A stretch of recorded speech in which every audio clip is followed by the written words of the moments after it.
Second innings అయిపోయింది, అది భద్రాచలంతో అయిపోయింది. మళ్ళీ థర్డ్ ఇన్నింగ్స్ అంటాను. మరి మామూలుగా క్రికెట్లో రెండు ఇన్నింగ్స్లే ఉంటాయి, కానీ నాకు థర్డ్ ఇన్నింగ్స్ అనుకుంటాను ఇది. సత్యనారాయణ గారికి, లక్ష్మీనారాయణ గారికి చాలా చాలా చాలా థ్యాంక్స్ చెప్తాను. ఎందుకంటే ఈ సినిమా ఎంత అద్భుతంగా వచ్చిందో, అసలు నా పాత్ర, గీతాంజలి గారి పాత్ర అది ఎంత బ్యూటిఫుల్గా వచ్చిందో నేను చెప్పలేను అన్నమాట.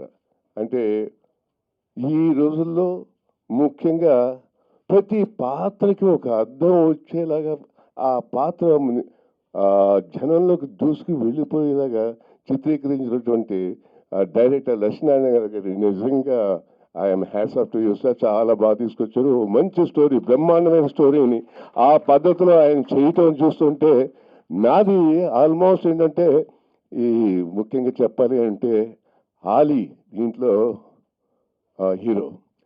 ఆ హారీ ఆ కుర్రాడు చేస్తుంటే అండి డ్యాన్సులు కానీ, ఆ ఫైట్లు కానీ, ఆ ఇది కానీ అతనిలో ఒక మహత్తరమైన తేజస్సు ఉంది. ఖచ్చితంగా ఒక బ్రహ్మాండమైన హీరోగా మన తెలుగు నక్షత్ర సీమలో ఉండిపోతాడని. అలాగే ఈ వర్మగా నాకు ఆల్మోస్ట్ సన్ లాంటి క్యారెక్టర్ చేశాడు. ఎంత బాగా చేశాడంటే అంత బాగా చేశాడు.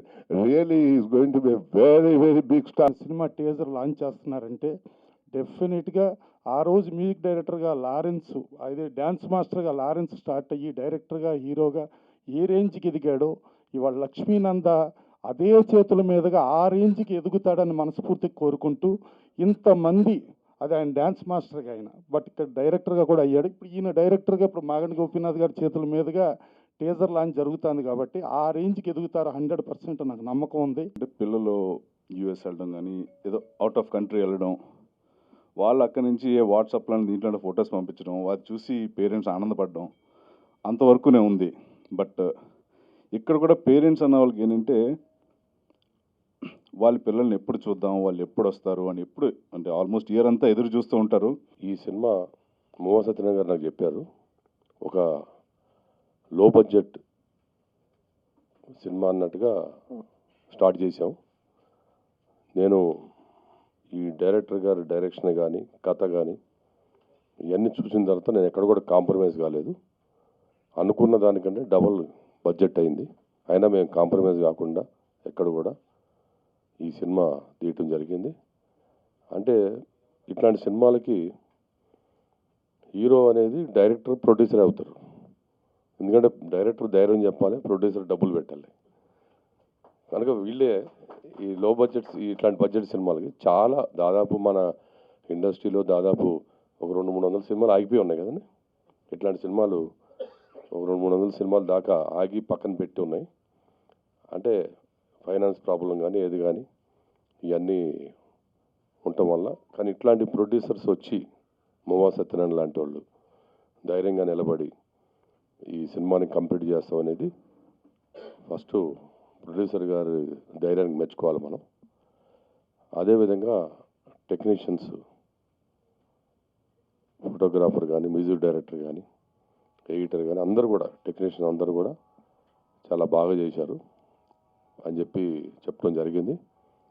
కనుక ఈ సినిమా, ఇట్లాంటి సినిమాలు హిట్ అవటం వల్ల ఇంకో 10 మంది ప్రొడ్యూసర్స్ ఇండస్ట్రీస్కి వస్తారు.